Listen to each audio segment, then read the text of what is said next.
प्यारे बच्चों, welcome to IQ classes. और आज हम लोग बात करेंगे स्पेसिमेन 2023 के ICSE मैथ्स के पेपर के बारे में। और उसके अंदर हम लोग ऑलरेडी सेक्शन ए पे काम कर चुके हैं। सेक्शन बी के बारे में आज हम लोग बात करेंगे।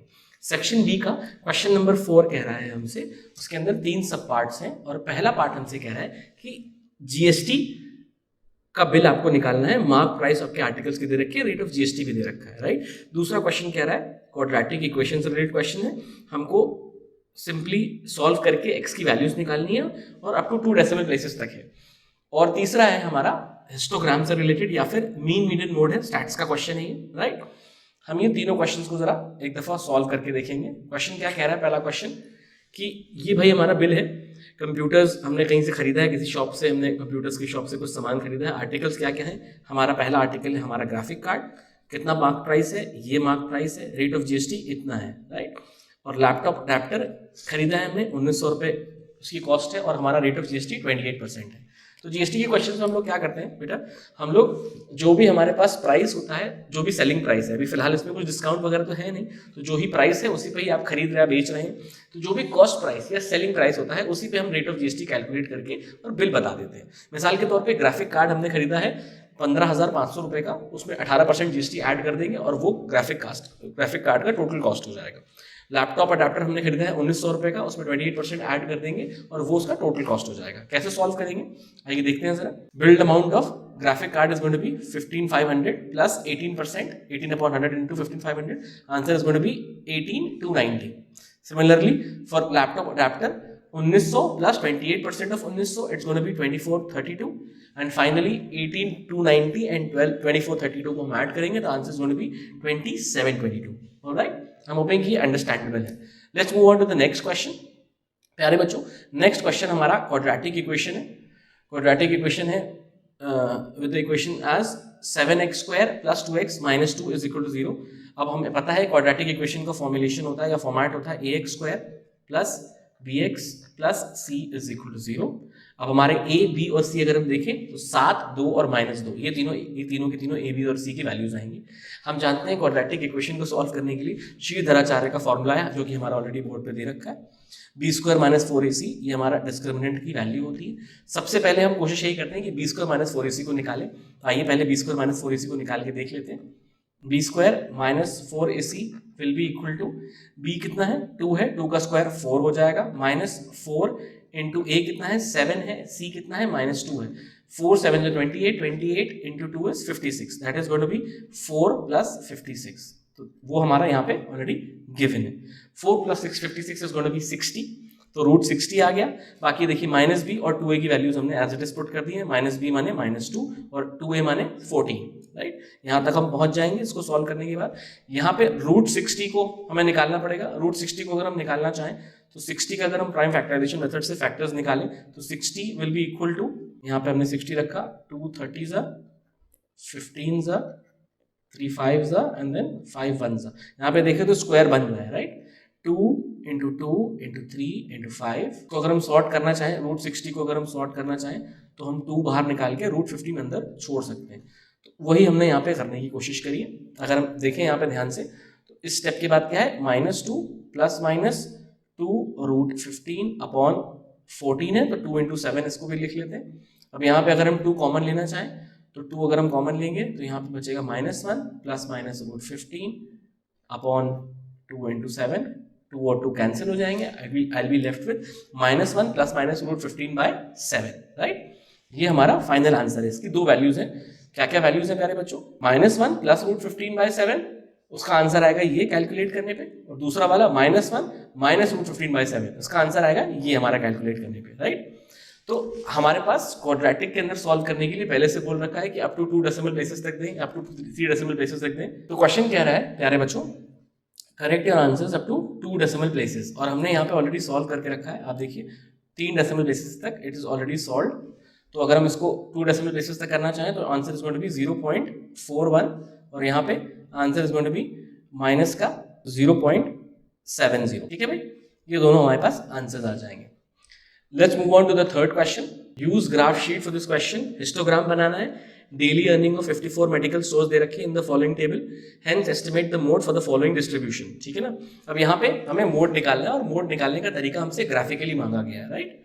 तो पहले से बता रखा है इसको किस तरीके से ड्रॉ करना है, हम जरा इसको यहाँ पे ड्रॉ करके देख लेते हैं। ये हमने यहाँ पे ड्रॉ कर दिया सब, ठीक है। डेली अर्निंग्स हमने एक्स एक्सेस पे ले ली और नंबर ऑफ मेडिकल स्टोर्स हमने वाई एक्सेस पे ले लिया, ऑलराइट। फिर हमने देखा कि हमें पता चल रहा है कि 4500 से 5000 के बीच का जो वैल्यूज है वो ही मैक्सिमम है। आप देखिए ये 20 तक पहुंच रहा है, सबसे बड़ा ये। अब इसके अंदर अगर हमें इस मॉडल क्लास के अंदर अगर हमें मोड वैल्यू निकालनी है तो कैसे निकालते हैं प्यारे बच्चों हम लोग इसके एंड्स को जोड़ देते हैं, ठीक है ना। अब अगर मिसाल के तौर पे अगर मुझे यहाँ कहीं पे मोड मिल रहा होता, इस जगह पे कहीं पे, राइट, तो मैं क्या करता कि इस तरीके के क्वेश्चंस में अगर बीच में कहीं मोड आ रहा होता तो मैं इसको कनेक्ट करता और इसको कनेक्ट करता, ये दोनों पॉइंट्स को कनेक्ट करता। ये हम ऑलरेडी जानते हैं, बट यहाँ पे क्योंकि लेफ्ट में कोई वैल्यू ही नहीं, कोई बार ही नहीं है, तो हम यहाँ पे क्या करेंगे प्यारे बच्चों, इसको इस पॉइंट को उठा के इस पॉइंट से इसके लोअर एज से कनेक्ट कर देंगे। और ये तो हम जो तरीका है वही उसी तरीके से करेंगे, इस पॉइंट को नेक्स्ट वाले जो भी हमारा टावर है उसके एक पॉइंट से कनेक्ट कर देंगे। और फिर जो बीच की वैल्यू आएगी जहां पे भी इंटरसेक्शन हो रहा होगा वो हमारा मोड होने वाला है, वो जो कि हमने कैलकुलेट करने की कोशिश करी है।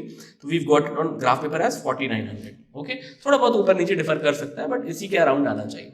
आई एम होपिंग कि अंडरस्टैंडेबल है। Alright, let's move on to the next question. Question number 5 के अंदर अगेन 3 पार्ट्स हैं। पहला पार्ट मेट्रिसेस से रिलेटेड है, दूसरा पार्ट सर्कल से रिलेटेड है, नॉट एग्जैक्टली सर्कल्स, इसके अंदर सिमिलैरिटी आ गई है, और तीसरा part remainder and factor theorem से, राइट। चलिए भाई स्टार्ट करते हैं इस क्वेश्चन को भी। क्वेश्चन नंबर 1 कह रहा है 5th का, ए दे रखा है, बी दे रखा है मेट्रिसेस में, और इस मेट्रिसेस का ऑर्डर है 2 क्रॉस 2 का, रो क्रॉस कॉलम कर रहा हूं मैं, 2 रो है 2 कॉलम है, यहाँ पे 2 रो है और 1 कॉलम है, 2 क्रॉस 1 का है।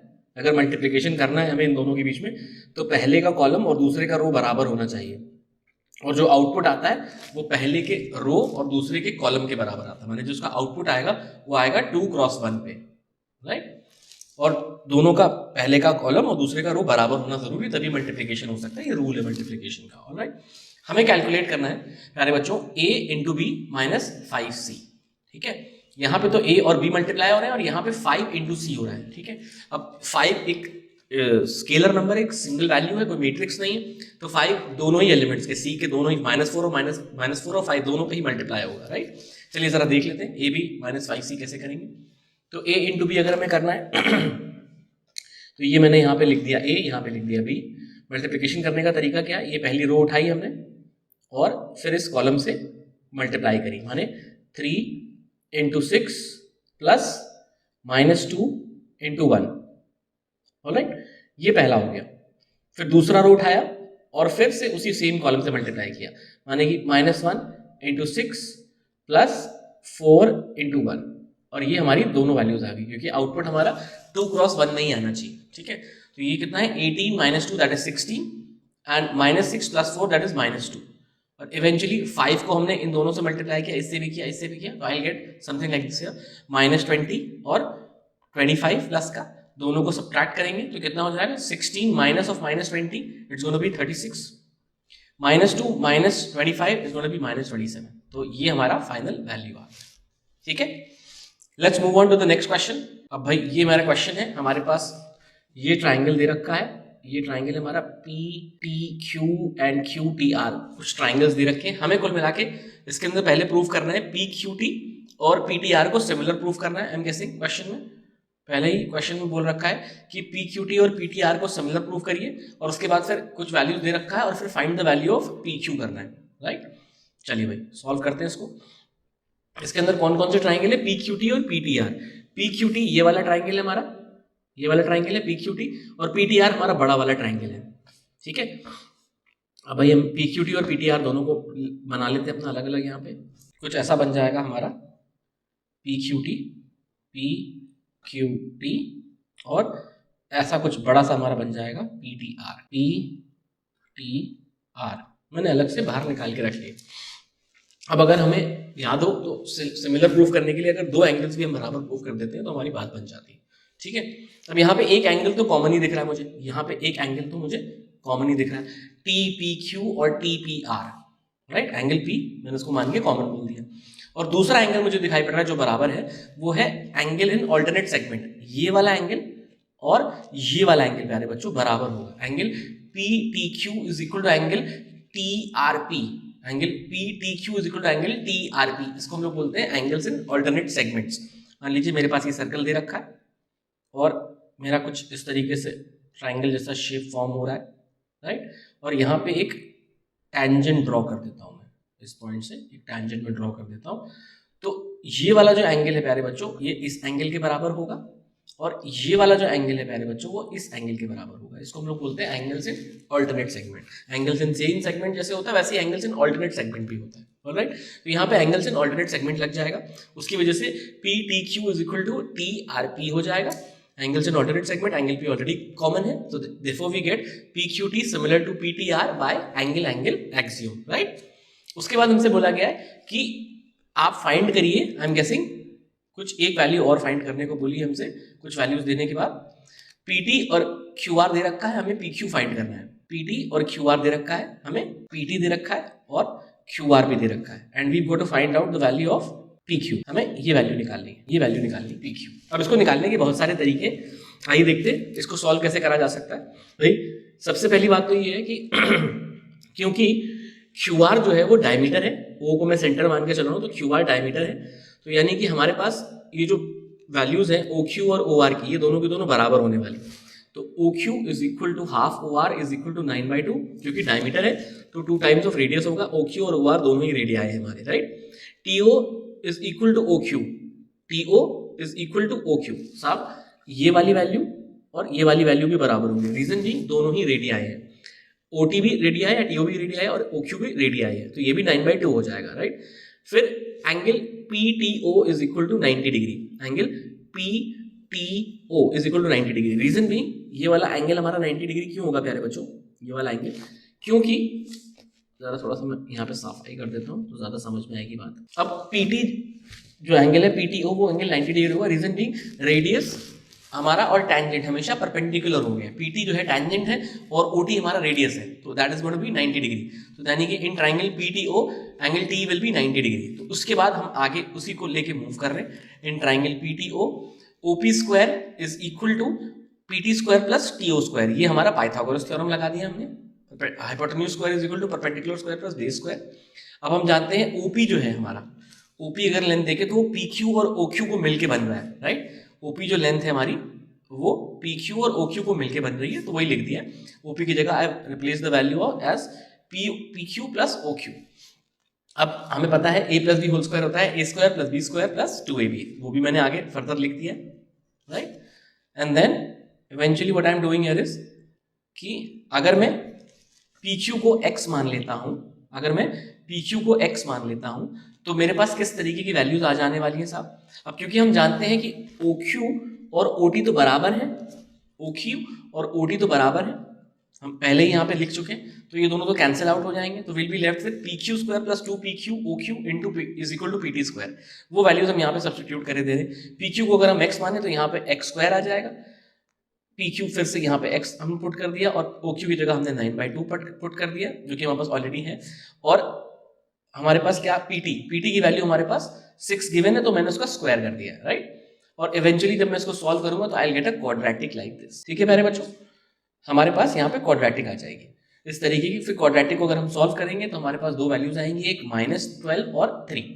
लेंथ हमारी नेगेटिव हो नहीं सकती, राइट। तो हमारे पास हमें x को 3 लेने के अलावा कोई ऑप्शन नहीं है, तो PQ विल बी 3, ऑलराइट। अब इसको करने के और भी तरीके हो सकते हैं, इनफैक्ट है भी। मुझे ये तरीका समझ आया, मैंने इसे सॉल्व कर दिया। अगर आपको कुछ और आसान तरीका पता है तो do message me in the comment section, alright. Let's move on to the next question. अब ये आखिरी क्वेश्चन हमारा थर्ड पार्ट जो है वो रिमाइंडर फैक्टर थ्योरम का है।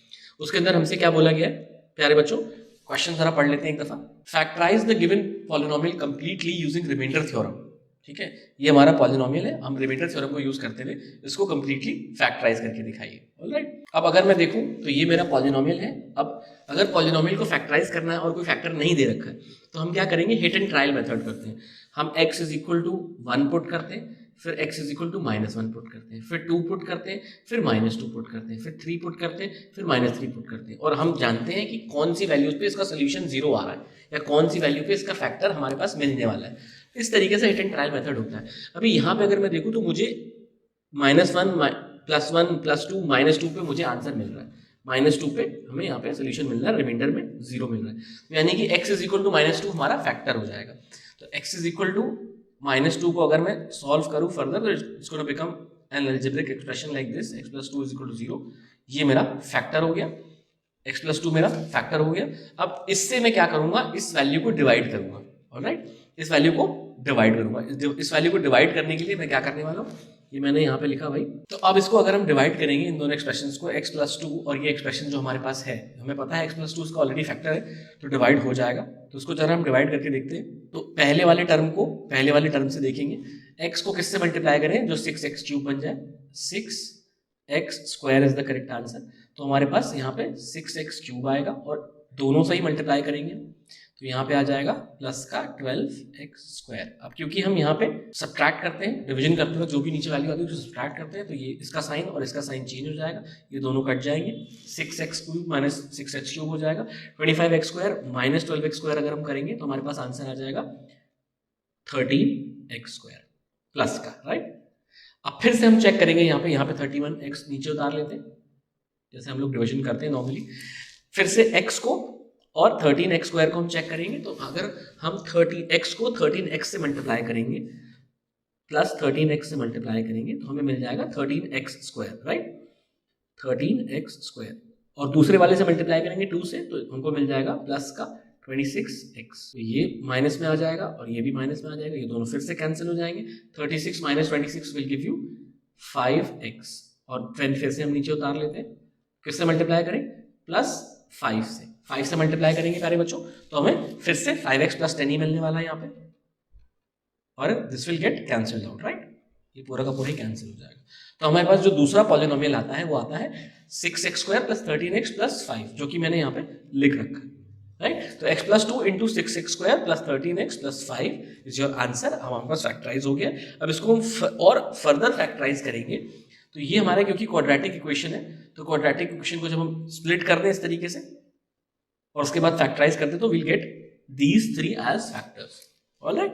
तो this polynomial is completely factorized, alright. हमारे पास अगर हम देखें तो यहाँ पे वैल्यू आ जाएगी, पुट करेंगे 0 के बराबर तो -2, यहाँ पे -1/3 और यहाँ पे -5/2, ये तीनों वैल्यूज हमारे पास मिल जाएंगे। वो करने की जरूरत नहीं है क्योंकि सिर्फ फैक्टराइज करने को बोला है, हमसे ये नहीं बोला है कि उसकी वैल्यूज क्या आएंगे या रूट्स क्या होंगे या जीरोस क्या होंगे, ऑलराइट।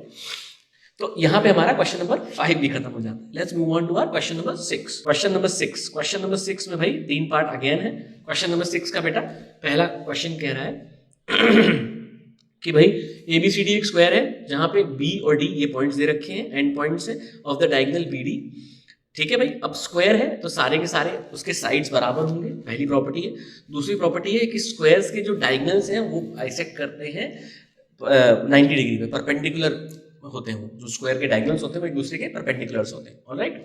और देखिए भाई और क्या बात बन सकती है, ठीक है। अभी फिलहाल इतने में मुझे लगता है कि इस क्वेश्चन में बात बन जाएगी। तो जरा इसको थोड़ा सा डायग्राम बना लेते हैं प्यारे बच्चों और फिर सॉल्व करने की कोशिश करते हैं। ये मैंने डायग्राम बनाया है ABCD, B की वैल्यूज मैंने पॉइंट्स 1 3 जो दिए हैं वो ले लिए, यहाँ पे 3 2 ले लिए, राइट। अब क्योंकि हम ये भी जानते हैं कि डायगोनल, सॉरी मैंने एक प्रॉपर्टी नहीं मिस कर दी, परपेंडिकुलर तो होते हैं एक दूसरे को बाइसेक्ट भी करते हैं, डायगोनल्स बराबर होते हैं, परपेंडिकुलर भी होते हैं और एक दूसरे को बाइसेक्ट भी करते हैं। माने कि ये जो पॉइंट O है तो OA OB OC OD ये चारों ही पॉइंट्स बराबर होंगे, ये सब के सब बराबर होने वाले हैं, all of them are equidistant from O, alright. अब अगर BD में देखो तो BD का मिड पॉइंट O आने वाला है और AC देखो तो AC का भी मिड पॉइंट O आने वाला है, राइट। तो अगर मुझे पता, अगर आप लोगों को पता है कि मिड पॉइंट कैसे निकालते हैं तो मिड पॉइंट के लिए क्या तरीका है, x1 + x2/2 और y1 + y2/2 हम कर देंगे तो हमें मिड पॉइंट्स मिल जाते हैं। वही मैंने किया है यहाँ पे 3 + 1/2 2 + 3/2, तो I will get the values of O as 2, 5/2, ये हमारे कोऑर्डिनेट्स आ जाएंगे, राइट। अब हम जानते हैं कि इसके अलावा क्वेश्चन में जरा देख ले क्या दे रखा है, coordinates of the point of intersection of the diagonal AC and BD, तो भाई वो तो पॉइंट हमें मिल गया। The equation of diagonal AC, अब हमें इक्वेशन ऑफ डायगोनल AC निकालनी है। अच्छा साहब, अब हमारे पास ना इक्वेशन निकालने के 2 फॉर्म्स हैं, एक है पॉइंट स्लोप फॉर्म और दूसरा है 2 पॉइंट फॉर्म या 2 पॉइंट्स फॉर्म, ठीक है। अगर हम जाने तो हम जान सकते हैं, अगर हम ये बात समझना चाहें तो हम जान सकते हैं कि स्लोप की जो वैल्यू है प्यारे बच्चों, वो मैं से भी निकाल सकते हैं y2 minus y1 upon x2 minus x1, है ना। और इसके अलावा अगर हमारे पास कोई इक्वेशन दे रखी है y is equal to mx plus c करके, तो भी हमें स्लोप मिल सकता है via value of m, right. अभी फिलहाल अगर मैं बात करूं तो जो BD है, जो भी BD की स्लोप होगी ठीक उसका नेगेटिव रेसिप्रोकल AC होने वाला है। क्यों? क्योंकि वो परपेंडिकुलर है। अगर लाइंस पैरेलल होती है तो स्लोप्स बराबर होते हैं, अगर लाइंस परपेंडिकुलर होती है तो स्लोप्स एक दूसरे के नेगेटिव रेसिप्रोकल्स होते हैं, राइट। तो यानी कि जो भी BD का स्लोप निकल के आएगा, let's calculate the slope of BD। Slope of BD जो भी निकल के आएगा, स्लोप ऑफ BD, इसको ऐसे लिख लेते हैं भाई, स्लोप ऑफ BD जो भी निकल के आएगा वो हो जाएगा भाई y2 minus y1 upon x2 minus x1, और अगर हम देखें तो 3 माइनस 2 अपॉन 1 माइनस 3, इस तरीके से कुछ स्लोप निकल के आएगा। कितनी वैल्यू हो जाएगी भाई?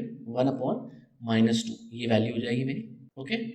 और ओके, अब मेरे पास स्लोप आ गया BD का। अब मुझे क्या करना है कि स्लोप ऑफ BD से स्लोप ऑफ AC भी निकालना है, और हम जानते हैं slope of AC will be negative reciprocal of this value, वही मैंने यहाँ पे लिख रखा है भाई।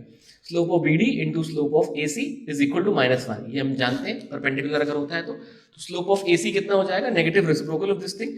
तो BD की स्लोप अभी हमने देखा -1/2 निकाला है, इसका नेगेटिव रेसिप्रोकल करेंगे तो 2 हो जाएगा, राइट। यहाँ पे मैंने डायरेक्टली कर दिया, m स्लोप ऑफ BD उठा के मैंने यहाँ पे भेज दिया and calculated and got the value of as 2 slope of AC। तो हमारे पास स्लोप ऑफ AC आ चुका है। अब हमें क्या चाहिए? एक पॉइंट चाहिए, क्योंकि हमें पॉइंट स्लोप फॉर्म से निकालना आता है, ठीक है ना। पॉइंट स्लोप फॉर्म क्या कहता है? अगर हमारे पास स्लोप है तो y minus y1 is equal to m times of x minus x1, ये मेरा पॉइंट स्लोप फॉर्म है। तो अगर मेरे पास x1 और y1 दे रखे हैं और स्लोप दे रखा है, तो वैल्यू इसके अंदर पुट करके मैं इक्वेशन ऑफ दैट लाइन निकाल सकता हूँ। तो अभी हमने निकाल दिया स्लोप ऑफ AC, हमने निकाल दिया 2, तो हम यहाँ पे पुट कर देंगे 2, और 2 पॉइंट्स हमें, एक पॉइंट हमें वहाँ पे ऑलरेडी पता है जो हमने अभी निकाला है, क्योंकि O जो है तो स्लोप की वैल्यू अगर हम यहाँ पे 2 पुट कर दें, x1 y1 हमारे पास ऑलरेडी है, x माइनस x1 कितना है भाई? 2 है, और y माइनस 5/2। तो this is how we'll get the equation of the line, right. हमने यहाँ पे ये पुट किया और ये वैल्यूज निकालने के बाद हमें इक्वेशन ऑफ द लाइन ये मिली, ऑलराइट। अब इक्वेशन ऑफ द लाइन निकालने का 2 पॉइंट फॉर्म भी था हमारे पास। 2 पॉइंट फॉर्म क्या कहता है कि अगर हमारे पास स्लोप नहीं है तो स्लोप हम निकाल सकते हैं किस फॉर्मूले से? इस फॉर्मूले से, y2 minus y1 upon x2 minus x1 करके। अब 2 पॉइंट से तो y2 और y1, x2 और x1 दोनों के दोनों होंगे, हमारे पास स्लोप निकल आएगा, और उसके बाद फिर कोई भी पॉइंट लेके x1 y1 ट्रीट करके हम अगेन इस इक्वेशन को यूज करते हुए, सेम इक्वेशन को यूज करते हुए 2 पॉइंट के द्वारा भी इक्वेशन ऑफ अ लाइन निकाल सकते हैं। यहाँ पे फिलहाल पॉइंट स्लोप फॉर्म से ही काम हो जाएगा, alright. Let's move on to the next part. भाई नेक्स्ट पार्ट हमसे कह रहा है, एक प्रूविंग का क्वेश्चन है ट्रिग्नोमेट्रिक आइडेंटिटीज का, root sec square theta plus cosec square theta is equal to sec theta into cosec theta. हमने लेफ्ट हैंड साइड उठा लिया है सॉल्व करने के लिए, sec square theta plus cosec square theta को उठाया हमने। तो इसको हम सॉल्व करना चाहें तो ऐसे लिख सकते हैं सब, 1 upon cos square theta plus 1 upon sign square theta, ठीक है, क्योंकि ये दोनों के दोनों एक दूसरे के रेसिप्रोकल्स होते हैं, सेक और कॉस होता है और कॉसेक और साइन होता है। अब इसको अगर हम सॉल्व करेंगे तो हमें कुछ ऐसा मिल जाएगा, साइन स्क्वायर थीटा और कॉस स्क्वायर थीटा एलसीएम में आ गया, यहाँ पे sign square theta plus cos square theta ऊपर आ गया रूट में ही, ठीक है। ये हमने ऑलरेडी यहाँ पे दे रखा है। अब हम जानते हैं sine square theta plus cos square theta 1 होता है, राइट, और नीचे हमारा sine square theta into cos square theta ही रहा।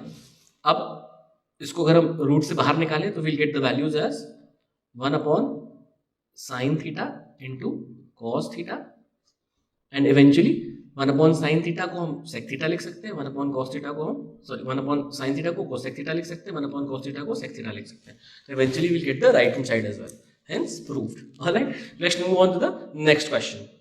नेक्स्ट क्वेश्चन क्या कह रहा है? Next question is from our respectable topic AP. The first term, the last term and the common difference of an arithmetic progression are 98, 1001 and 7 respectively, ठीक है ना भाई। माने A, L और D, फर्स्ट टर्म A से represent होता है, last term L से, और कॉमन डिफरेंस D से, राइट। A, L और D हमें दे रखे। Find the following for the given arithmetic progression, number of terms निकाल लें, सम ऑफ n टर्म्स निकाल लें। चलिए भाई मूव करते हैं इसके सोल्यूशन पे। तो हमें A, L, D जैसे कि मैंने बताया ये दे रखे। सबसे पहले हमने निकालना है नंबर ऑफ टर्म्स, तो हम जानते हैं जो फॉर्मूला है nth टर्म का वो a plus n minus one into D है, और लास्ट टर्म हमें गिवन है एज 1001, हमने लास्ट टर्म की वैल्यू पुट करी क्योंकि लास्ट टर्म ही हमारा आखिरी टर्म होगा, अगर उसका नंबर है पता चल जाए तो बदल जाएगा नंबर ऑफ टर्म्स कितने, राइट। तो हमने यहाँ पे 1001 पुट किया, सॉल्व करने की कोशिश करी, 98 को उधर भेज देंगे, तो सॉल्व करने की कोशिश करेंगे and I will get the value as n as 130, ठीक है। मुझे लगता है ये बहुत ही बेसिक कैलकुलेशन है, आप लोगों को आनी ही चाहिए। उसके बाद बोला गया है कि सम ऑफ n टर्म माने सम ऑफ 130 टर्म्स हमसे निकालना है, क्योंकि भाई n जो है 130, तो हमें सम ऑफ ऑल द 130 टर्म्स निकालना है। अब सम ऑफ n टर्म्स के हमारे पास दो फॉर्मूले, एक है n/2 a प्लस l जो कि हम यूज करने वाले, जब फर्स्ट और लास्ट टर्म दे रखा हो तो ये फॉर्मूला यूज करेंगे हम लोग, फर्स्ट टर्म और लास्ट टर्म को ऐड करेंगे इनटू n/2 कर देंगे, या फिर हम ये भी यूज कर सकते हैं n/2 twice of a plus n-1 times d, ये भी यूज कर सकते हैं। बट अभी मेरे हिसाब से पहला वाला ज़्यादा इट्स वेरी नाइस ऑप्शन, क्योंकि a और l ऑलरेडी गिवन है, n130 है, will quickly put the values and get the answer as this. Alright, I am hoping ये काफी इजी है और अंडरस्टैंडेबल भी है। Alright, let's move on to the next question, question number 7। Question number 7 प्यारे बच्चों, अगेन 3 पार्ट्स हैं। पहला क्वेश्चन प्रोबेबिलिटी पे है, दूसरा क्वेश्चन मेंसुरेशन से है, और तीसरा क्वेश्चन सर्कल से, ठीक है भाई। क्वेश्चन नंबर 1 कह रहा है, a box contains some green, yellow and white tennis balls, probability of selecting a green ball is 1/4, yellow ball is 1/3. If the box contain 10 white balls, then find the total number of balls in the box, probability of selecting a white ball. ठीक है भाई। अच्छा sir, probability हम कैसे जानते हैं, हम कैसे समझते हैं? Probability of an event is always number of favorable conditions upon total number of conditions या sample space। जो टोटल प्रोबेबिलिटी होती है वो हमेशा 1 होती है। अभी फिलहाल इसके अंदर अगर हम बात करें तो हमारे पास 3 बॉल्स है, येलो, ग्रीन और व्हाइट। ग्रीन बॉल की निकालने की प्रोबेबिलिटी 1/4 है, येलो बॉल की 1/3 है। अगर 10 व्हाइट बॉल्स है, ठीक है ना, 10 अगर हमारे पास व्हाइट बॉल्स है तो सबसे पहले टोटल नंबर ऑफ बॉल्स निकालनी है और फिर probability of selecting a white ball निकालना है, ठीक है भाई। अब अगर हम नंबर ऑफ बॉल्स को x मान लेते हैं, अगर हम नंबर ऑफ बॉल्स को x मान लेते हैं तो probability of selecting a white ball कितना हो जाएगा, number of white balls upon total number of ball, that is going to be 10/x, right. और हमारे पास प्रोबेबिलिटी ऑफ ग्रीन, येलो और व्हाइट तीनों ही आ गया। ग्रीन का हमें गिवन है, व्हाइट का, येलो का हमें गिवन है, व्हाइट का हमने जस्ट अभी निकाला है, और इन सबको ऐड करके हमारे पास 1 आना चाहिए, सैंपल स्पेस आना चाहिए, राइट। तो सब टोटल प्रोबेबिलिटी आनी चाहिए। अब इसको अगर हम फर्दर सॉल्व करेंगे फैक्शन वाइज तो 1/4 और 1/3 को ऐड करके उधर भेज देंगे and will calculate further and will get the value of x as 24। Alright, total number of balls are going to be 24। अब टोटल नंबर ऑफ बॉल्स आ गई है, व्हाइट बॉल्स 10 है, तो probability of selecting white ball is going to be 10/24, माने favourable conditions upon total number of balls, right. तो ये हमारा आंसर हो गया। इसको फर्दर रिड्यूस करेंगे तो 5/12 आ जाएगा। Now let's move on to the question number 2। Question number 2 कह रहा है, a cone and sphere having the same radius are melted and recast into a cylinder। एक कोन है और एक स्फेयर है, उनको पिघला के, सेम रेडियस के तो दोनों, उनको पिघला के एक सिलेंडर बनाने की कोशिश करी गई है। The radius and height of the cone are 3 centimeters and 12 centimeters respectively। ठीक है भाई, कोन के रेडियस और हाइट कितने कितने दे रखे हैं साहब, 3 और 12 दे रखे हैं। 3 जो है रेडियस है और 12 जो है वो हाइट है, और रेडियस ऑफ द सिलेंडर जो है, जो फॉर्म हो रहा है वो 2 दे रखा है। Find the height of the cylinder. अच्छा, जब भी हम लोग ये रिकास्टिंग का काम कर रहे होते हैं, जहाँ पे मेल्ट करके या कुछ करके हम लोग कुछ नया प्रोडक्ट बना रहे होते हैं, तो हमेशा जो पुराने प्रोडक्ट्स हैं या प्रोडक्ट है उनका वॉल्यूम नए प्रोडक्ट के बराबर होता है। तो यहाँ पे volume of cone plus volume of sphere, इन दोनों का वॉल्यूम मिला के जो नया सिलेंडर बना है उसके वॉल्यूम के बराबर होगा। अब कोन और स्फेयर दोनों के रेडियस सेम, ऑलरेडी रेडियाई जो है सेम दे रखे हैं, ठीक है। चलिए भाई, इसको सॉल्व करने की कोशिश करते हैं। इक्वेशन बनेगी volume of cone plus volume of sphere is equal to volume of cylinder. Cone का फॉर्मूला होता है वॉल्यूम का 1/3 πr²h, स्फेयर का होता है 4/3 πr³ और सिलेंडर का होता है πr²h। ऑलराइट, अब क्योंकि कोन और स्फेयर दोनों के रेडियाई बराबर है तो हमने r और r दोनों को ट्रीट कर लिया यहाँ पे स्मॉल r से, और सिलेंडर का हमने कैपिटल R से डिनोट कर दिया और कैपिटल H से डिनोट कर दिया, राइट। वहाँ पे स्मॉल h है। अब क्योंकि हमारे पास ऑलरेडी कोन का हाइट वगैरह सब दे रखा है, रेडियस और हाइट दोनों ही दे रखा है, 3 हमारे पास रेडियस है और 12 हाइट है, तो हमने जरा पुट कर दिया 1/3। तो हमने क्या किया 1/3। अब क्योंकि हम चाहें तो यहाँ से पाए तीनों में कॉमन निकाल के कैंसिल कर सकते हैं। अगर हम पाए निकाल लें तो हमारे पास क्या बचेगा 1/3 r² h plus 4/3 r³ is equal to pi r²h, और ये मेरा पाई और पाई कैंसिल हो जाएगा, तो will be left with 1/3 pi r²h 1/3 r²h plus 4/3 r³ is equal to r²h। वही मैंने यहाँ पे सॉल्व किया, क्योंकि r और h हमें ऑलरेडी दे रखे कोन के, वो 3 और 12 है, और वही स्फेयर का भी है r, तो वो 3 है। यहाँ पे सारी की सारी वैल्यूज प्लेस कर दी है। उधर जो है हमारे पास जो रेडियस दे रखा है वो अगेन 2 दे रखा है सिलेंडर का, 2 × 2 कर दिया इंटू h कर दिया, और ये इक्वेशन हमारी फॉर्मुलेट होगी and we'll calculate the value of h as 18। Alright, अब इसके अंदर तो मुझे लगता है ये सॉल्यूशन करना आपको आना ही चाहिए, ठीक है। काफी आसान है ये क्वेश्चन, काफी आसान है मेंसुरेशन के हिसाब से मैं देखूं तो। चलिए भाई, height of the cylinder is 18। Let's move on to the next question, 7th का थर्ड पार्ट। ये डायग्राम है and you been asked to get these angles, angle ECB, angle BEC, angle BFC, angle DAB। क्या क्या values given है जरा देख लेते हैं। AEP 70 डिग्री दे रखा है, एक सर्कल छोटा वाला है, एक सर्कल बड़ा वाला है। एक हमारे पास साइक्लिक क्वाड्रिलेटरल है ABCD, एक साइक्लिक क्वाड्रिलेटरल है ABCD, और एक साइक्लिक क्वाड्रिलेटरल है FBEC। छोटे वाले का साइक्लिक क्वाड्रिलेटरल है FBEC और बड़े वाले का साइक्लिक क्वाड्रिलेटरल है ABCD। ठीक है भाई, साइक्लिक क्वाड्रिलेटरल में क्यों बोल रहा हूँ आप लोगों से, क्योंकि साइक्लिक क्वाड्रिलेटरल की कुछ प्रॉपर्टीज होती हैं। अगर ये मेरा सर्कल है और ये मेरा साइक्लिक क्वाड्रिलेटरल बन रहा है, तो साइक्लिक क्वाड्रिलेटरल की पहली प्रॉपर्टी ये होती है कि इसके ऑपोजिट एंगल्स जो होते हैं वो सप्लीमेंट्री होते हैं, माने दोनों का सम 180 डिग्री होता है। दूसरी बात क्या होती है, जो एक्सटर्नल एंगल निकलता है इसमें, ये वाला से फॉर एग्जांपल एंगल एक्सटर्नल है, ये this angle is equal to the internal opposite angle, ये वाले एंगल के बराबर होगा। ठीक है, ये वाला एंगल और ये वाला एंगल बराबर होगा, external angle is equal to internal opposite angle, and opposite angles of a cyclic quadrilateral are supplementary, माने दोनों का सम 180 डिग्री होगा। अच्छा सर, हमें पता है कि यहाँ पे एक साइक्लिक क्वाड्रिलेटरल है और यहाँ पे भी मुझे एक साइक्लिक क्वाड्रिलेटरल दिख रहा है। कौन कौन से, ABCD और FBEC। सबसे पहले हम लोग ECB की बात करेंगे, एंगल ECB। एंगल ECB अगर हम देखें, ये वाले एंगल की बात कर रहे हैं, एंगल ECB ये वाला एंगल है। अब ये वाला जो एंगल है प्यारे बच्चों, ये एंगल्स इन ऑल्टरनेट सेगमेंट से बन रहा है। मुझे दिखाई पड़ रहा है कि BEP जो PEQ जो है वो मुझे टैंजेंट सा दिखाई पड़ रहा है, राइट। और ये मेरा जो है एक कॉर्ड है, कॉर्ड और टैंजेंट के बीच में एंगल बन रहा है 70 डिग्री, और वही एंगल मैं यहाँ पे भी रेप्लिकेट कर सकता हूँ, राइट। ये कुछ इस तरीके का फंडा है कि साहब ये मेरा ऐसे करके कुछ शेप बन रहा है और इस जगह पे मेरा कोई टैंजेंट जा रहा है, तो ये angle will be equal to this angle. This is known as angles in alternate segment. ये मैं पिछले अभी इस शुरू थोड़ा सा मेरे ख्याल में 1-2-3 क्वेश्चन पहले भी मैंने ये समझाया, ऑलराइट। तो साहब ये angle is equal to this angle, reason being angles in alternate segment. Done. जरा इसको हटा देते हैं ताकि दूसरा वाला पार्ट समझ में आए। तो नाउ ये बात तो फाइनल होगी साहब कि ये वाला angle is angle ECB is equal to 70 degree, ये तो बात फाइनल होगी। फिर BEC माने कि इस वाले एंगल की बात कर रहे हैं, इस वाले एंगल की BEC। अच्छा साहब, BEC तो निकालना आसान है, क्योंकि BOC अगर आप देखें 110 डिग्री बन रहा है, BOC एंगल BOC 110 डिग्री बन रहा है, और सेंटर पे जो आर्क सबटेंड करती है एंगल, वो सर्कमफ्रेंस पे उसका आधा सबटेंड करती है। ठीक है ना, angle at the circumference is half the angle at the centre subtended by the same arc. तो BEC will be equal to half of angle BOC, that is 55 degree. I am hoping कि ये understandable होगा। ठीक है sir, वही मैं इसको यहाँ पे लिख देता हूँ 55 डिग्री। तो तीसरा है BFC।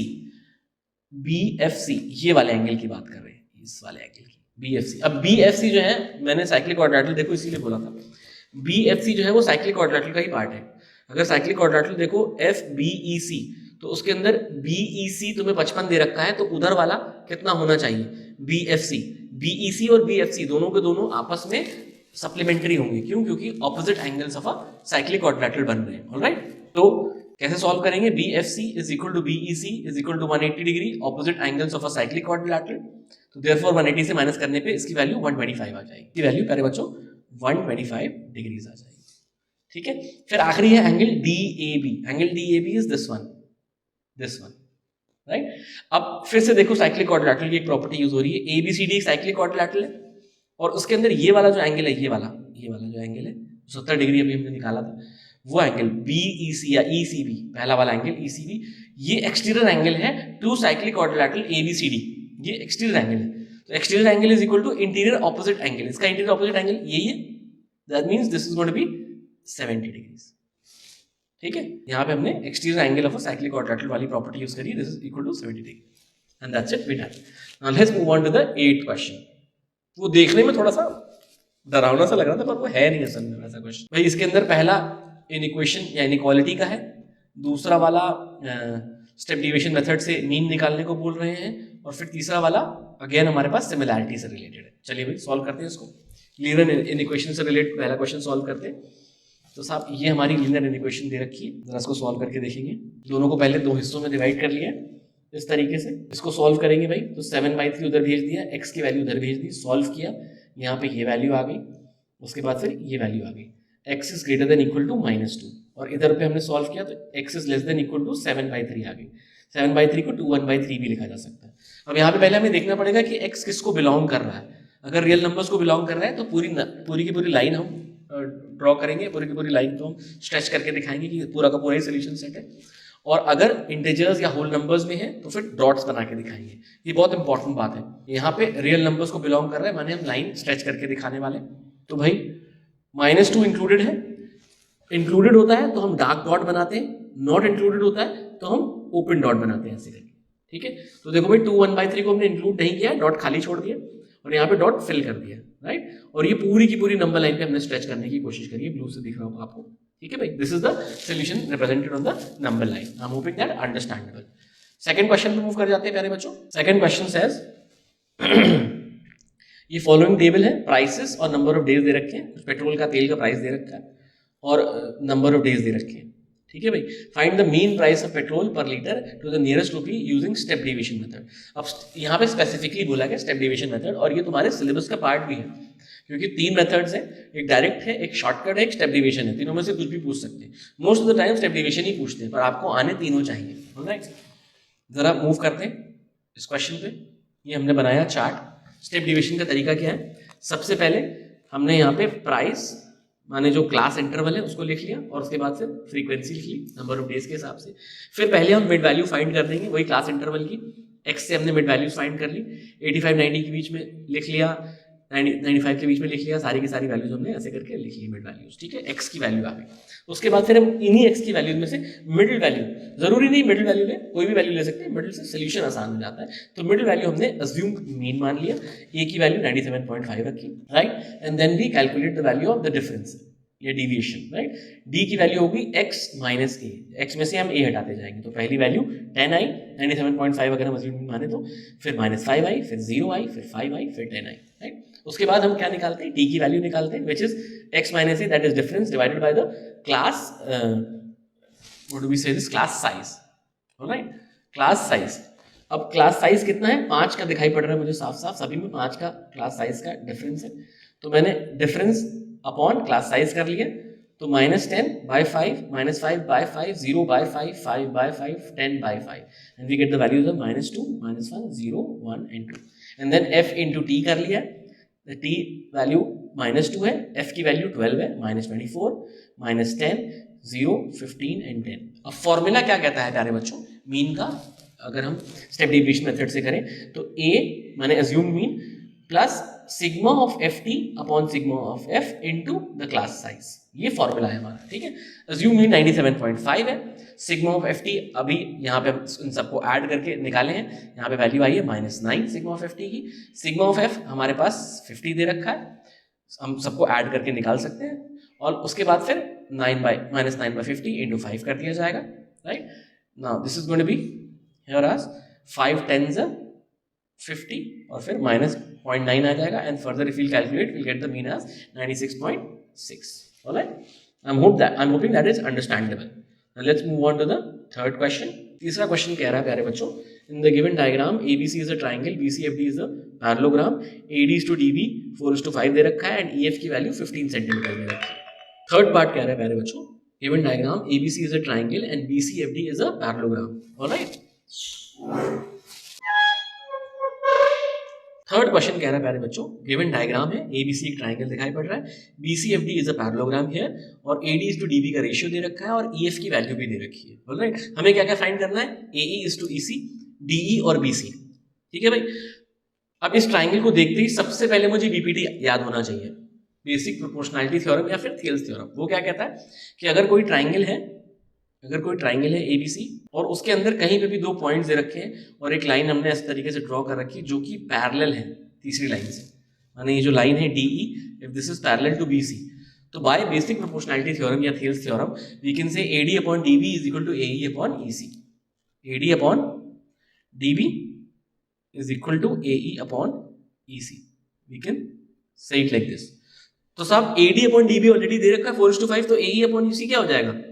This will become 4:5 only. Alright, by BPT.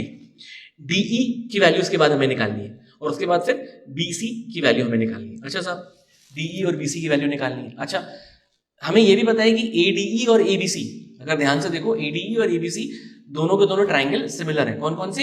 ADE और बड़ा वाला ट्राइंगल ABC। अब क्योंकि वो सिमिलर है बाय एंगल एक्सियम, भाई कॉरेस्पॉन्डिंग एंगल्स की वजह से ये और ये एंगल बराबर हो रहे हैं और ये वाले एंगल बराबर हो रहे हैं और एंगल ए तो कॉमन है ही, तो एंगल एक्सियम से ये दोनों के दोनों सिमिलर हो रहे हैं। तो सिमिलर होने की वजह से हम क्या लिख सकते हैं ये बात कि AD upon AB is equal to AE upon AC is equal to DE upon BC, right? क्या हम इतनी बात लिख सकते हैं? क्योंकि हमें ऑलरेडी दे रखा है EF की वैल्यू 15 हमें दे रखी है। अगर हमें DE की वैल्यू पता चल जाएगी तो DE के अंदर अगर हम 15 ऐड कर देंगे तो हमें BC की वैल्यू मिल जाएगी, क्योंकि BC FD is a parallelogram. तो पैरेललोग्राम में क्या होता है? ऑपोजिट साइड्स बराबर होती हैं। तो DF अगर हमें मिल गया तो हमें BC मिल गया, तो हमें सिर्फ DE फाइंड करना है। DE फाइंड करके हम EF की वैल्यू ऐड करेंगे तो BC की वैल्यू उसके बराबर ही होगी, ठीक है? Opposite sides of a parallelogram are equal and parallel. तो DE क्या हम इससे निकाल सकते हैं वाया सिमिलैरिटी? क्या हम इससे निकाल सकते हैं? तो साहब AD कितना दे रखा है? AD है भाई मेरे पास, AD और DB का रेशियो है मेरे पास 4:5 का।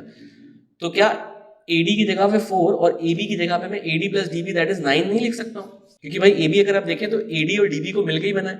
AD का रेशियो 4 है और DB का रेशियो 5 है, तो 4/9 लिख सकता हूँ मैं। और दूसरी जो वैल्यू है यहाँ पे इस जगह पे DE और BC मुझे गिवन है, राइट? ऑलराइट, तो AD अपॉन DB 4:9 हो गया मेरा, और DE अपॉन BC की जगह पे क्या मैं DE की जगह पे DE लिखा रहने दूं और BC की जगह पे क्या मैं DE प्लस EF लिख सकता हूँ? क्योंकि DF is equivalent to BC, opposite sides of a parallelogram. तो क्या मैं यहाँ पे DE प्लस EF नहीं लिख सकता हूँ? EF मेरा 15 दे रखा है, ये वैल्यू कितनी हो जाएगी प्यारे बच्चों? 4/9 is equal to DE upon DE plus 15। अब इसको हम फर्दर सॉल्व करना चाहें तो सॉल्व कर सकते हैं। ये कितना हो जाएगा भाई? 4DE plus 60 is equal to 9DE। 4DE उधर लेके चले जाएंगे तो 60 is equal to 5DE and DE will be equal to 12, right? तो DE की वैल्यू प्यारे बच्चों मेरी कितनी आ गई? 12 आ गई। अब नाउ हम अभी हमने बताया कि क्योंकि BC और DF बराबर है तो DF की वैल्यू मेरे पास 17 आ रही है, सॉरी 27 आ रही है, 12 प्लस 15, तो यहाँ पे कितनी वैल्यू हो जाएगी? 27। The reason being opposite sides of a parallelogram. All right, let's move on to the next question. Question number 9. Question number 9 का पहला पार्ट कह रहा है Amit takes 12 days less than the days taken by Bijoy to complete a certain work. ठीक है, माने अगर Bijoy x दिन में काम कर रहा है तो अमित x minus 12 days में काम कर रहा है। अगर दोनों साथ में काम करते हैं, both working together, they take 8 days to complete the work. Find the number of days taken by Bijoy to complete the work. All right, let's try to solve this. अगर मैं बिजॉय को x ले लूं तो अमित हो जाएगा x minus 12, राइट? बिजॉय को मैंने x ले लिया तो अमित हो जाएगा x minus 12. Now work done in one day will be reciprocal of that 1 by x. Work done in one day for Amit will be reciprocal of that 1 minus x by 12, 1 upon x minus 12. And then हम जानते हैं कि दोनों मिलके कितने दिन में complete कर रहे हैं? 8 दिन में कंप्लीट कर रहे हैं। तो एक दिन का उनका दोनों का साथ का काम कितना हो जाएगा? 1 by 8 हो जाएगा। तो हम जानते हैं A is one day work plus B is one day work is equal to 1 upon, yeah, rather 1 upon their total number of days whatever they're taking to do it. ठीक है ना? तो साहब अगर इसके अंदर मैं देखूं तो 1 upon x minus 12 plus 1 upon x is equal to 1 by 8 लिखा जा सकता है। इसको हम ऐसे भी लिख सकते हैं कि दोनों लोगों का वन डे वर्क निकाल लें फिर कंप्लीशन निकाल लें, माने कि Amit and Bijoy's one day work is equal to 1 by x plus 1 by x minus 12, और इसको सॉल्व करते हैं हम, राइट? अब ये वन डे वर्क को जैसे ही हम रेसिप्रोकेट करते हैं तो हमारा टोटल नंबर ऑफ डेज आ जाता है कि कितने दिन में वो पूरा काम कंप्लीट करेंगे। एक तरीका भी ये भी हो सकता है कि इसको रेसिप्रोकेट कर दें और फिर उसको 8 के बराबर रख दें। दूसरा तरीका ये हो सकता है जो मैंने सॉल्व कर रखा है यहाँ पे कि दोनों का वन डे वर्क निकाला, दोनों को ऐड किया, टोटल नंबर ऑफ डेज लग रहे थे 8, तो उसको भी हमने वन डे वर्क निकालने के लिए दोनों को साथ में 1/8 कर दिया और इक्वेट कर दिया। तो एज वन डे वर्क या Amit one day work plus Bijoy's one day work is total उनका दोनों का साथ में वन डे वर्क। ये हो गया equation form and then we solve these things and then we get a quadratic equation. तो कुल मिला के क्वाड्रेटिक का वर्ड प्रॉब्लम है ये using time and work. Alright, फिर क्वाड्रेटिक को हमने सॉल्व किया and we get two values as 24 and 4। Okay, अब यहाँ पे हमें दोनों में से कौन सी है ये चेक करना है, राइट? क्योंकि अगर हम देखें x की वैल्यू, तो x क्या है? बिजॉयज का number of days Bijoy will take, right? Amit का उससे 12 कम है, तो अगर मैं बिजॉय का 4 दिन ले लेता हूं तो 12 तो कम कर ही नहीं सकता मैं उसमें से। लेकिन अगर मैं अमित का 24 दिन लेता हूं तो मैं इसमें से 12 कम कर सकता हूं। तो this is the correct answer, right? x is equal to 24. So therefore Bijoy will take 24 days to complete the work. Alright, let's move on to the next question. Next question है हमारा प्यारे बच्चों, ग्राफ का है, ogive का question है। Alright, और भाई इसके अंदर वेजेस का पूरा क्लासेस दे रखी है, फिर नंबर ऑफ वर्कर्स फ्रीक्वेंसी दे रखी है, फिर ग्राफ बनाने को दे रखा है, ये मैंने ऑलरेडी ड्रॉ कर रखा है। ऑलराइट, और मीडियन वेजेस निकालने को कहे गए। ठीक है भाई, मीडियन वेजेस निकालने का तरीका क्या है? सबसे पहले हम ग्राफ का क्यूमुलेटिव फ्रीक्वेंसी, वो एक चार्ट बनाते हैं, उसकी वैल्यूज लिखते हैं, फिर क्यूमुलेटिव फ्रीक्वेंसी का कर्व बनाते हैं, जिसको हम लोग ओजाइव बोलते हैं, और उसके बाद फिर हम लोग अपना काम करते हैं। कैसे करते हैं जरा देखते हैं। भाई देखिए, ये मैंने यहाँ पे चार्ट बना रखा है, वेजेस गिवन है, नंबर ऑफ वर्कर्स या फ्रीक्वेंसी गिवन है, फिर हमारे पास क्यूमुलेटिव फ्रीक्वेंसी भी गिवन है। क्यूमुलेटिव फ्रीक्वेंसी हम कैसे निकालते हैं? 8 को 8 यहाँ पुट कर दिया, फिर 8 + 15 23 यहाँ पुट कर दिया, फिर 23 + 20 43 यहाँ पुट कर दिया, and so on and so fourth. सबको ऐड कर करके ऐसे करके निकालते जाते हैं। और उसके बाद हम क्या करते हैं? हम जो अपर लिमिट्स हैं 300 और 8 को प्लॉट करते हैं, 350 और 23 को प्लॉट करते हैं, 400 और 43 को प्लॉट करते हैं, 308 350 23 400 43 450 73, ऐसे करके सारी की सारी वैल्यूज हम प्लॉट करते चले जाएंगे। ठीक है भाई, ये हमने ग्राफ बनाया और यहाँ पे हमने इस तरीके से वैल्यूज प्लॉट कर दी। मीडियन कितना होता है? फ्रीक्वेंसी जो भी आ रही है, जो भी नंबर ऑफ वर्कर्स है, मिसाल के तौर पे यहाँ पे हमारी पास जो फ्रीक्वेंसी आ रही है टोटल वो 120 आ रही है, सिग्मा एफ करेंगे तो 120 आ रही है, और उसका अगर हम डिवाइडेड बाय 2 करें, बीच की वैल्यू निकालें तो 60th टर्म आ रहा है, right? 60th term is our median. ठीक है, अब 60th टर्म हम यहाँ से कैसे निकालेंगे साहब? ये हमारी क्यूमुलेटिव फ्रीक्वेंसी का ग्राफ वाई एक्सिस पे दे रखा है वैल्यूज। यहाँ पे 60th टर्म अगर हम निकालेंगे, और ये जो हमने क्यूमुलेटिव फ्रीक्वेंसी या ओजाइव प्लॉट किया था, वो ओजाइव कैसे प्लॉट किया था? 300,8 एंड देन 350,23 यहाँ पे हमने प्लॉट किया है। फिर हमने प्लॉट किया है 400,43, ये यहाँ कहीं प्लॉट किया हुआ है हमने। फिर हमने प्लॉट किया है 450,73 and so on and so fourth. इस तरीके से हमने यहाँ पे प्लॉट कर रखा है अलग अलग वैल्यूज को, और हमारा ओजाइव ऐसे करके बन के आ रहा है। इसके बाद मीडियन निकालने के लिए ओजाइव से हमें क्या करना पड़ता है?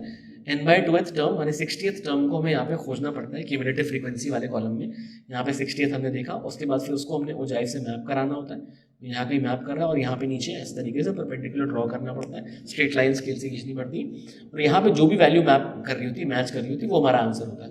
तो वो एक अप्रॉक्सीमेशन या एस्टिमेशन में लिया गया, वो 440 है। थोड़ा बहुत ऊपर नीचे चल सकता है, बट इसी जो प्रोसेस है वो ज़्यादा इंपॉर्टेंट है। अगर आपको प्रोसेस पता है तो नंबर कटने की उम्मीदें कम है। This is the process. फिर लोअर और अपर क्वार्टाइल। फिर क्वेश्चन का सेकंड पार्ट क्या कह रहा है देख लो जरा। क्वेश्चन का सेकंड पार्ट प्यारे बच्चे कह रहा है inter quartile range of wages. अच्छा साहब, इंटर क्वार्टाइल रेंज का मतलब क्या है कि हमारे पास मीडियन हमने निकाल लिया, हम क्वार्टाइल 1 और क्वार्टाइल 3 निकालेंगे। क्वार्टाइल 1 की वैल्यू और क्वार्टाइल 3 की वैल्यू को माइनस करेंगे and then we get the interquartile range. ठीक है भाई, जरा देखें इंटर क्वार्टाइल रेंज निकालने के लिए Q1 और Q3 कैसे निकालें। तो जो पहला क्वार्टाइल की वैल्यू होती फॉर्मूला होता है n/4, और अपर क्वार्टाइल का होता है दूसरे क्वार्टाइल का या क्वार्टाइल नंबर 3 का। एक्चुअली 3 क्वार्टाइल्स होते हैं। क्वार्टाइल का मतलब क्या होता है कि पूरी रेंज को आप 3 हिस्सों में बांट दें, सॉरी 4 हिस्सों में बांट दें। क्वार्टाइल का मतलब है 4 हिस्से में अगर हम बांट दें तो 3 पॉइंट्स आएंगे। अगर आप पूरी रेंज देखें इस तरीके से, तो आपके पास अगर हम इसको 4 हिस्सों में बांटें, एक रेंज ये आ रही है, एक रेंज ये आ रही है, एक रेंज ये आ रही है और एक रेंज ये आ रही है। 4 रेंजेस आती है, ठीक है ना। तो इसके अंदर ये वाला हमारा मीडियन कहलाता है, जो मिड वैल्यू होती है, ठीक है ना। इसको हम लोग क्वार्टाइल 2 भी बोलते हैं या मीडियन भी बोलते हैं। ये क्वार्टाइल 1 है लोअर क्वार्टाइल और ये क्वार्टाइल 3 है अपर क्वार्टाइल, ठीक है। तो जो इंटर क्वार्टाइल रेंज है वो होती है क्वार्टाइल 3 माइनस क्वार्टाइल 1, इसको हम लोग इंटर क्वार्टाइल रेंज कहते हैं। तो क्वार्टाइल लोअर क्वार्टाइल या Q1 की वैल्यू होती है, फॉर्मूला होता है n/4 और अपर क्वार्टाइल का फॉर्मूला होता है 3n/4, राइट। n हमें गिवन है ऑलरेडी, हमारे पास 120 है, हमने वैल्यूज निकाली 30th टर्म और 90th टर्म। तो जैसे हमने मीडियन निकाला था 60th टर्म, वैसे हम 30th और 90th टर्म अगर हम देखें तो 30th टर्म प्यारे बच्चों हमारा आ रहा है यहाँ कहीं पे वैल्यू आ रही है अप्रॉक्सीमेशन से 368, यहाँ पे मार्क किया हमने 30th टर्म, स्केल से वैसे जैसे मीडियन निकाला वैसे ही वो निकाला है। फिर हमने यहाँ पे देखा है 90th टर्म हमारा, तो ये हमने मैप करके वैल्यू यहाँ कहीं आ रही है हमारी, इन दोनों की जो अप्रॉक्सीमेट वैल्यूज हैं वो आ रही हैं प्यारे बच्चों 368 और 468, ऑलराइट। और इन दोनों को जब हम माइनस कर देंगे तो will get the interquartile range as 100। थोड़ा बहुत ऊपर नीचे चल सकता है बट प्रोसेस यही होना चाहिए। और उसके बाद बोला गया number of workers whose wages is above 475, ठीक है, उनकी परसेंटेज पूछी गई है। तो नंबर ऑफ वर्कर्स जिनकी वेजेस 475 से ऊपर है। अच्छा साहब 475 से ऊपर, तो पहले भाई 475 खोजना पड़ेगा हमें। 475 से ऊपर के लिए तो सबसे पहले हमें 475 खोजना पड़ेगा। तो 475 यहाँ कहीं आ रहा है मेरा, और तो भाई 475 मेरा यहाँ कहीं आ रहा है। इसको जब मैं प्लॉट कर रहा हूँ तो मेरे पास जो नंबर आ रहा है वो 90 के आसपास आ रहा है, राइट। अब 90 से 120 वर्कर्स हैं तो 30 वर्कर्स ही छूट रहे हैं ऊपर, राइट, जिनकी वेजेस जो है वो 475 से ऊपर होने वाली है, ठीक है।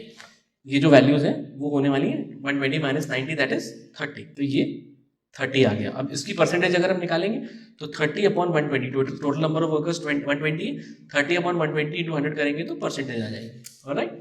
Number of workers whose wages is above 475, ठीक है भाई। अब ये क्वेश्चन ना वैसे तो बहुत आसान है करने में, बट ये प्लॉटिंग में ही गड़बड़ हो जाती है। जब हम ग्राफ ले रहे होते हैं उसका स्केल वगैरह ले रहे होते हैं उसमें ही गड़बड़ हो जाती है, alright. Let's move on to the next question, question number 10, solve for x using the properties of proportion. अच्छा भाई दूसरा है using ruler and compasses hexagon construct करिए 4.5 और उसके अंदर एक सर्कम, उसके ऊपर एक सर्कमस्क्राइबिंग सर्कल बनाइए, माने हेक्सागन के ऊपर सर्कल बनाना है। और फिर तीसरा है हमारा प्यारा हाइट्स एंड डिस्टेंसेस से। चलिए भाई इसको भी जरा करके देख लेते हैं एक दफा क्या है। तो वही पहला क्वेश्चन है प्रोपोर्शन का, हम लोग का इसके अंदर मैक्सिमम काम जो है कंपोनेंडो डिविडेंडो से हो जाता है प्रोपोर्शनल क्वेश्चंस में। क्वेश्चन है भाई ये हमने कंपोनेंडो डिविडेंडो लगा दिए। कंपोनेंडो डिविडेंडो में थोड़ा सा रिव्यू कर देता हूँ क्या है। a/b is equal to c/d अगर है, हमारा रेशियो ऐसे गिवन है तो हम लिख सकते हैं a plus b upon a minus b is equal to c plus d upon c minus d. वही चीज हम यहाँ पे अप्लाई करेंगे। तो √2 plus x plus √3 minus x के अंदर नीचे वाले को ऐड कर देंगे और फिर एक दफा सब्ट्रैक्ट कर देंगे। कैसे करेंगे साहब, इसको जरा एक दफा करके देख लेते हैं कैसे मैं यहाँ तक पहुँचा हूँ। 2 plus x plus √3 minus x plus नीचे का डिनोमिनेटर हम ऐड करेंगे 2 plus x minus 3 minus x और नीचे सब्ट्रैक्ट करेंगे 2 plus x plus 3 minus x minus bracket में ले लीजिए 2 plus x minus 3 minus x और उधर 3 प्लस 1 अपॉन 3 माइनस 1, राइट। ध्यान रखिए जब नीचे माइनस कर रहे हो a प्लस बी और a माइनस बी में माइनस जब कर रहे हो तो हमेशा ब्रैकेट में रख के करें अगर 2 या 2 से ज़्यादा टर्म्स है तो साहब ऊपर में मुझे ये दोनों कैंसिल होते दिख रहे हैं, नीचे में मुझे ये दोनों कैंसिल होते दिख रहे हैं। ऊपर मुझे दिखाई पड़ रहा है ट्वाइस ऑफ √2 प्लस एक्स आ जाएगा, नीचे ट्वाइस ऑफ √3 माइनस एक्स आ जाएगा। 2 और 2 कैंसिल हो जाएंगे, यहाँ पे भी 3 प्लस 1 4 और 3 माइनस 1 2 आ जाएगा, यहाँ पे भी 2 आ जाएगा। अब इसके बाद तो आसान है, बोथ साइड्स हम स्क्वायर कर लेंगे तो will get these values right and left side पे। फिर हमने क्रॉस मल्टीप्लाई किया and we get the value of x as 2, alright. काफी आसान क्वेश्चन है, alright. Let's move on to the second question. कहा गया है हमसे पहले आप हेक्सागन बनाइए और हेक्सागन के अंदर आप एक हेक्सागन के ऊपर एक सर्कम सर्कल बनाइए और फिर उस सर्कम सर्कल का रेडियस बताइए, ठीक है। इसका मैं स्टेप बाय स्टेप बता देता हूँ कि कैसे करेंगे। हेक्सागन कैसे बनाएंगे, सबसे पहले तो हेक्सागन की साइड इन्होंने बताई है, रेगुलर हेक्सागन बोला गया, सॉरी। रेगुलर हेक्सागन का मतलब होता है कि सारी साइड्स बराबर है और सारे एंगल्स बराबर है, ठीक है ना। हेक्सागन का अगर हमें वैसे थोड़ा सा मैं फॉर्मूला बता देता हूँ, n-2 × 180 ये फॉर्मूला है हमारा, ठीक है। हेक्सागन या कोई भी पॉलीगन हो for that matter, polygon are closed figure bounded by straight lines, ठीक है, बंद होने चाहिए और बाउंडेड बाय स्ट्रेट लाइंस होनी चाहिए। सबसे पहला जो क्लोज फिगर होता है, जो बाउंडेड बाय स्ट्रेट लाइंस होता है, वो ट्राइंगल होता है, उसके बाद फिर क्वाड्रिलैटरल होता है, उसके बाद फिर पेंटागन होता है, उसके बाद फिर हेक्सागन होता है जो हमें बनाना है, राइट।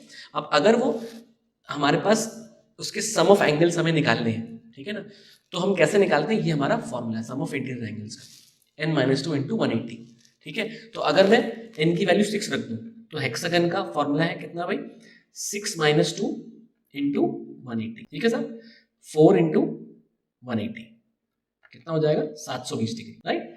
तो इनका टोटल कितना हो गया, 720 डिग्री। अब इस फॉर्मूले से आप पेंटागन का भी निकाल सकते हैं, सेप्टागन का भी निकाल सकते हैं, ऑक्टागन का भी निकाल सकते हैं, राइट।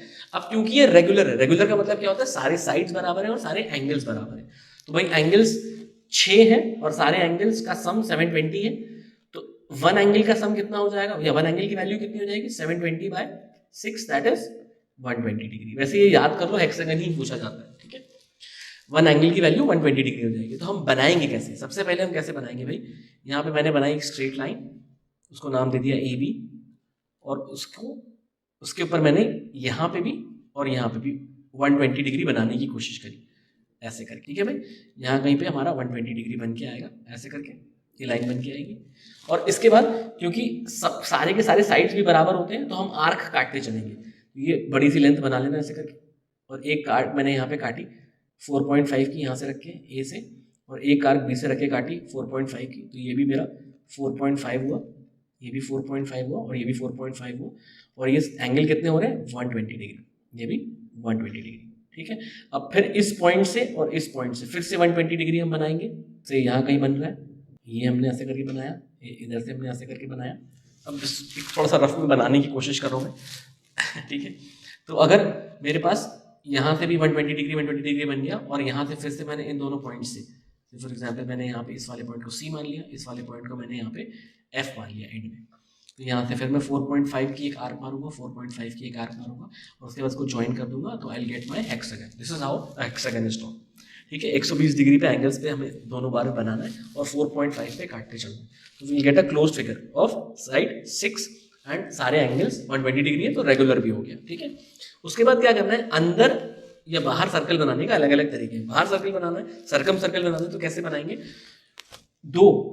मैंने कोई भी दो साइड्स ले लेनी है, मैंने AB और BC लिए, इन दोनों के परपेंडिकुलर बाइसेक्टर्स बनाने। AB का परपेंडिकुलर बाइसेक्टर बनाने के लिए मैंने A से एक आर्क ली और B से एक आर्क ली, ऐसे करके कट करा, ड्रॉ किया, ये परपेंडिकुलर बाइसेक्टर बन गया। BC में भी मैंने B और C दोनों से बराबर बराबर आर्क लेके ऐसे करके काटा, तो मेरे पास फिर से एक परपेंडिकुलर बाइसेक्टर बन जाएगा। और जहां पे भी ये परपेंडिकुलर बाइसेक्टर्स मीट करेंगे, जैसे कि यहाँ पे मीट कर रहे हैं, इस जगह पे मीट कर रहे हैं, उस पॉइंट से लेके किसी भी पॉइंट से, A से, B से, C से, आप जो डिस्टेंस मेजर करेंगे ये रेडियाई हो जाएगी। ये रेडियाई जो है, इसको लेते हुए आपको सर्कल बना देना है, ये सारे के सारे पॉइंट्स को छूते हुए सर्कल निकल जाएगा, ठीक है। और ये रेडियाई हमसे पूछी गई है, रेडियाई कितनी निकल के आ रही है, 4.6 निकल के आ रही है, ऑलराइट। आई एम होपिंग कि अंडरस्टैंडेबल है। वैसे ये बुक में बहुत आसानी से मिल भी जाता है, और इसको जरूर प्रैक्टिस करके जाइएगा, काफी इजी क्वेश्चन होता है। Let's move on to the next question, question number 3। This is the last question. An observer, ये हमारा हाइट्स एंड डिस्टेंसेस का क्वेश्चन है। An observer standing on the top of a lighthouse 150 meters above the sea level watches a ship sailing away. As he observes the angle of depression of the ship changes from 50 to 30 degree, माने कि वो देख रहा है और ship दूर जा रहा है, वो जहां पे भी वो खड़ा है उससे दूर शिप जा रहा है, राइट। पहले वो 50 डिग्री पे था और फिर वो 30 डिग्री पे हुआ, ठीक है ना। Determine the distance travelled by the ship during the period of observation, माने 50 डिग्री से जो 30 डिग्री हुआ है वो डिस्टेंस आपको निकाल के बताना है, राइट। जरा पहले इसका डायग्राम बना लें, ठीक है भाई। ये ऊपर कहीं यहाँ पे बंदा खड़ा है, ये यहाँ से वॉच कर रहा है, ठीक है, और ये शिप यहाँ कहीं से मूव करता है और ये यहाँ तक जाता है, ठीक है, पॉइंट C से पॉइंट D तक जाता है, ठीक है। और पॉइंट C से अगर एंगल ऑफ डिप्रेशन देखें तो 50 डिग्री, और पॉइंट D से अगर आप देखें तो 30 डिग्री, ठीक है। तो एंगल ऑफ एलिवेशन 50 और 30 डिग्री इस तरीके से कॉरस्पॉन्डिंगली बन जाएंगे, ठीक है। ये हमारे अल्टरनेट एंगल्स बन जाते हैं, उसकी वजह से एंगल ऑफ एलिवेशन और डिप्रेशन बराबर हो जाएंगे। और 50 से 30 के बीच माने CD का जो डिस्टेंस है वो x हमें वैल्यू कैलकुलेट करके बतानी है। अब ये मैं मान के चल रहा हूँ कि आपको ट्रिग्नोमेट्रिक टेबल देखने आते हैं, tan 50 और tan 30 की वैल्यूज आप निकाल लेंगे। अब हमारे पास इस डायग्राम में, क्योंकि अभी हमने वर्ड प्रॉब्लम से डायग्राम में कन्वर्ट कर लिया, तो इस डायग्राम में हमारे पास दो ट्राइंगल्स बन के आ रहे हैं, ABC और ABD, ठीक है। मैं ACD नहीं ले रहा हूँ, क्यों नहीं ले रहा हूँ उसके पीछे रीजन है, क्योंकि ACD में 90 डिग्री नहीं है और हमको ट्रिग्नोमेट्री के अंदर 90 डिग्री होना जरूरी है, वरना हम जो है ट्रिग्नोमेट्री के फॉर्मूलेज नहीं लगा सकते, ट्रिग्नोमेट्री के रेशियोज नहीं लगा सकते। तो ABC और ABD ये दो ट्राइंगल्स हैं जिनको हमें कंसिडर करना चाहिए। ट्राइंगल ABC के अंदर हमारे पास tan 50 that is perpendicular upon base will be 150 by y, राइट। AB by BC will be 150 by y और हमारे पास y की वैल्यू कितनी आ जाएगी 150 अपॉन tan 50, राइट। tan 50 की वैल्यू आप टेबल देख के निकालिए। और ट्राइंगल ABD अगर हम देखें, बड़ा वाला जो ट्राइंगल है उसके अंदर भी अगर हम देखें तो tan 30 will be equal to 150 upon x plus y, ठीक है। y हम ऑलरेडी ऊपर से निकाल चुके हैं पॉइंट 1 से, यहाँ पे हम पुट भी कर सकते हैं, राइट। और tan 30 की वैल्यू तो हमें टेबल से देखने के निकालने की जरूरत नहीं, tan 30 की वैल्यू होती है 1/√3, राइट। तो ये कितना हो जाएगा साहब 1/√3 is equal to 150 upon x plus y, right. तो साहब ये कितना हो जाएगा, ये हमने क्रॉस मल्टीप्लाई कर दिया, we'll get the value as this. Now x plus y is equal to this and y is equal to ऊपर वाली इक्वेशन। हम कुछ नहीं करेंगे, y की वैल्यू उठा के यहाँ पे सब्स्टिट्यूट कर देंगे, यहाँ पे हमने सब्स्टिट्यूट कर दी y की वैल्यू। √3 की वैल्यू हमें वैसे तो पता होती, नहीं तो हम हमारे पास टेबल्स भी दे रखे होते हैं, उससे भी हम निकाल सकते हैं √2, √3, √5 उनसे हम मान के टेबल्स वहाँ पे एग्जामिनेशन में दे रखे होते हैं, लॉग टेबल्स वगैरह, वहाँ से आपको वैल्यू मिल जाएगी रूट्स की। तो 150 अपॉन ये वैल्यू डिवाइड कर लेनी है, 150 इंटू √3 मल्टीप्लाई कर देना 1.732 को, फिर डिवाइड करके वो मल्टीप्लाई करके तो वैल्यूज भेज देनी है and we'll get the answer as subtraction के बाद दिस, ठीक है भाई। हमने अप्रोक्सीमेट वैल्यू बता दी कितनी है 134 metres approximate. I am hoping कि क्वेश्चन अंडरस्टैंडेबल है, ठीक है भाई। इसमें जो हाइट्स एंड डिस्टेंसेस उसमें दो ही तरीके के क्वेश्चन आते हैं, या तो दोनों को दोनों शिप्स एक तरफ होंगे या तो दोनों को दोनों शिप्स अलग अलग तरफ होंगे, alright. Now I am hoping कि अंडरस्टैंडेबल है। अगर इसमें कोई बात नहीं समझ में आई है तो do message me in the comment section, I try to make more videos for this and hope that helps.